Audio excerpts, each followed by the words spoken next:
Volvo mengumumkan penarikan global SUV listrik iX30 akibat potensi panas berlebih pada baterai. Mengutip Carnews China 24 Februari, total 40.323 unit iX30 terdampak penarikan global. Model yang terlibat meliputi single motor extended range dan twin motor performance dengan sel baterai dari Sangdong Geely Sunwoda Power Battery Co.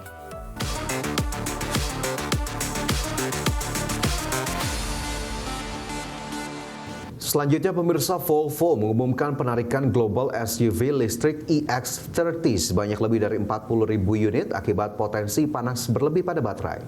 Ya, masalah ini dinilai beresiko menyebabkan kebakaran dan memicu kekhawatiran terhadap reputasi keselamatan merek. Volvo mengumumkan penarikan global SUV listrik iX30 akibat potensi panas berlebih pada baterai. Mengutip Carnews China 24 Februari, total 40.323 unit iX30 terdampak penarikan global. Model yang terlibat meliputi single motor extended range dan twin motor performance dengan sel baterai dari Sangdong Geely Sunwoda Power Battery Co. Volvo menyatakan telah menghubungi seluruh pemilik kendaraan terdampak untuk memberitahukan langkah selanjutnya. Sebelumnya, sebuah iX30 dilaporkan terbakar di dealer di Maceió, Brasil pada November 2025. Sejak Desember, Volvo menginstruksikan pemilik di beberapa negara termasuk Amerika Serikat, Australia, dan Brazil untuk membatasi pengisian daya hingga 70% dan memarkir kendaraan jauh dari bangunan. Langkah ini mengurangi risiko kebakaran namun menurunkan jarak tempuh. Mengutip Reuters, analisis menyebut penggantian modul baterai berpotensi menelan biaya besar di luar logistik dan perbaikan. Volvo berkomitmen mengganti paket baterai bermasalah secara gratis dan menyatakan pemasok telah mengatasi masalah manufaktur. Berbagai sumber, IDX Channel. Kembali bersama kami, pemirsa. Lamborghini memutuskan membatalkan proyek mobil listrik murni Lanzador meski sebelumnya ditargetkan meluncur pada 2028. Ya, pabrikan supercar Italia tersebut menilai basis pelanggan premiumnya belum siap menerima kendaraan tanpa mesin pembakaran internal. Hampir 3 tahun setelah memperkenalkan konsep Lanzador sebagai calon mobil listrik masa depan, Lamborghini kini mengubah arah strategi. Proyek versi produksi yang awalnya dijadwalkan meluncur 2028 dan sempat diundur ke 2029 resmi dibatalkan. CEO Lamborghini Stephen Winkelmann kepada The Sunday Times menyebut ketertarikan pelanggan terhadap supercar tanpa mesin V8 atau V12 mendekati nol. Perusahaan membutuhkan lebih dari setahun untuk menimbang masukan dari pelanggan dan dealer sebelum menghentikan proyek pada akhir 2025. Sebagaimana dilansir Motor 1 pada 23 Februari, Winkelmann menyatakan berinvestasi besar pada kendaraan listrik sepenuhnya di saat pasar belum siap akan menjadi hobi yang mahal. Meski demikian, nama Lanzador belum sepenuhnya ditinggalkan. Lamborghini yang berada di bawah payung Audi menyiapkan opsi plug-in hybrid bermesin bensin menjelang akhir dekade ini. Pendekatan serupa juga diterapkan pada generasi terbaru SUV, Urus yang tidak akan menjadi EV murni. Di tengah tekanan Uni Eropa untuk elektrifikasi, Lamborghini menilai mobil listrik belum mampu memberikan ikatan emosional seperti mesin bensin. Strategi plug-in hybrid dinilai menjadi titik temu antara tuntutan regulasi dan selera pembeli setianya. Berbagai sumber IDX Channel. Pemirsa, Elliott Management dikabarkan menawarkan pembelian saham Toyota Industries di kisaran harga pasar untuk menantang tender offer grup Toyota. Langkah ini berpotensi menghambat upaya privatisasi dan menjadi ujian bagi tata kelola perusahaan di Jepang. Elliott Management dikabarkan menawarkan pembelian saham Toyota Industries. Mengutip sumber yang mengetahui rencana tersebut, Elliott Management mendekati sejumlah pemegang saham Toyota Industries yang sebelumnya menyetujui tender over grup Toyota. Investor aktivis asal Amerika Serikat itu menawarkan pembelian saham di kisaran harga pasar. Pada penutupan perdagangan 20 Februari, saham Toyota Industries berada di level 20.200 yen per saham, lebih tinggi dari tawaran Toyota sebesar 18.000 yen yang diajukan Juni lalu.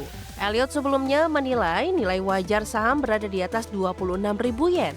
Penawaran ini dipandang sebagai ujian penting bagi reformasi tata kelola di Jepang, di mana regulator mendorong pembongkaran praktik kepemilikan silang dan peningkatan efisiensi modal. Toyota telah memperpanjang masa penawaran karena belum mendapat dukungan memadai. Hingga pertengahan Februari, perusahaan masih membutuhkan tambahan sekitar 9% untuk mencapai ambang batas 2/3 kepemilikan. Sejumlah pemegang saham besar seperti iBiden, Mitsui Sumitomo Insurance, dan Tokyo Marine and Nichido Fire Insurance telah menyatakan kesiapan menjual saham mereka. Jika Elliott berhasil mengurangi partisipasi, rencana restrukturisasi grup Toyota berpotensi terhambat. Berbagi sumber, IDEX Channel. Raksasa teknologi Apple resmi memindahkan sebagian produksi komputer desktop Mac Mini dari Asia ke Amerika Serikat mulai akhir tahun 2026. Langkah strategis ini diambil menyusul ancaman tarif impor 25% oleh Presiden Donald Trump terhadap produk elektronik yang diproduksi di luar negeri. Raksasa teknologi Apple resmi memindahkan sebagian produksi komputer desktop Mac Mini dari Asia ke Amerika Serikat mulai akhir tahun 2026 ini. Di mana Apple berencana memulai upaya manufaktur baru di fasilitas Foxconn yang berlokasi di Houston Utara, Amerika Serikat. Rencana ini menandai investasi terbaru Apple di dalam negeri seiring komitmen perusahaan untuk menyuntikkan dana sebesar $600 miliar di Amerika Serikat selama 4 tahun ke depan.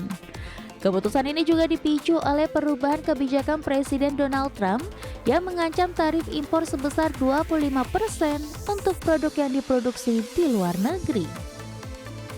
Kepala Operasional Apple Sabih Khan mengatakan bahwa produksi Mac Mini di Asia akan tetap berlanjut untuk memenuhi permintaan pasar internasional.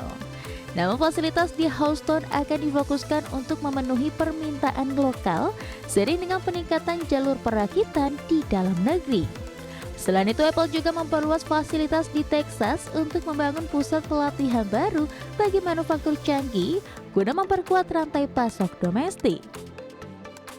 Adapun meski mulai memindahkan lini Mac Mini, Apple tercatat masih memiliki rekam jejak yang beragam dalam menepati janji investasi di Amerika Serikat. Hingga saat ini sebagian besar produk unggulan seperti iPhone dan iPad tetap diproduksi secara dominan di Tiongkok, Vietnam, hingga India. Para pengamat menilai langkah relokasi ini merupakan upaya Apple dalam memitigasi risiko perang dagang yang kian memanas antara pemerintahan Trump dengan pusat-pusat manufaktur di Asia. Berbagai sumber, IDEX Channel. Warner Bros. Discovery mempertimbangkan tawaran baru dari Paramount Skydance meski kesepakatan merger dengan Netflix masih berlaku. Persaingan akuisisi bernilai puluhan miliar dolar Amerika Serikat ini berpotensi mengubah peta kekuatan Hollywood dan nasib waralaba besar milik Warner Bros. Warner Bros. Discovery mempertimbangkan tawaran baru dari Paramount Skydance. Mengutip Reuters 23 Februari 2026, sumber menyebut tawaran terbaru Paramount lebih tinggi dari penawaran sebelumnya sebesar $30 Amerika per saham atau 108,4 miliar dolar Amerika termasuk utang. Langkah ini dilakukan untuk menggagalkan rencana Netflix mengakuisisi studio tersebut. Warner Bros. Menegaskan perjanjian merger dengan Netflix tetap berlaku dan Dewan masih merekomendasikan transaksi sebesar $27,75 Amerika per saham atau 82,7 miliar dolar Amerika untuk studio dan aset streamingnya. Jika Warner menilai tawaran Paramount lebih unggul, Netflix memiliki waktu 4 hari untuk memberikan penawaran balasan sesuai perjanjian yang diumumkan pada Desember. Kedua kesepakatan akan menentukan nasib waralaba besar seperti Game of Thrones, Harry Potter, dan DC Comics. Akuisisi ini juga akan memberikan akses ke perpustakaan konten luas dan aset streaming global. Untuk meyakinkan investor, Paramount menawarkan menanggung biaya $2,8 miliar dolar Amerika jika kesepakatan Netflix dibatalkan, serta tambahan sekitar $650 juta dolar Amerika per kuartal jika transaksi gagal selesai tahun ini. Pembicaraan ulang ini muncul setelah investor aktivis mengumpulkan saham sekitar $200 juta dolar Amerika dan mengkritik Dewan Warner Bros. Para pemegang saham dijadwalkan memberikan suara terkait kesepakatan Netflix pada 20 Maret 2026. Berbagi sumber, IDEX Channel.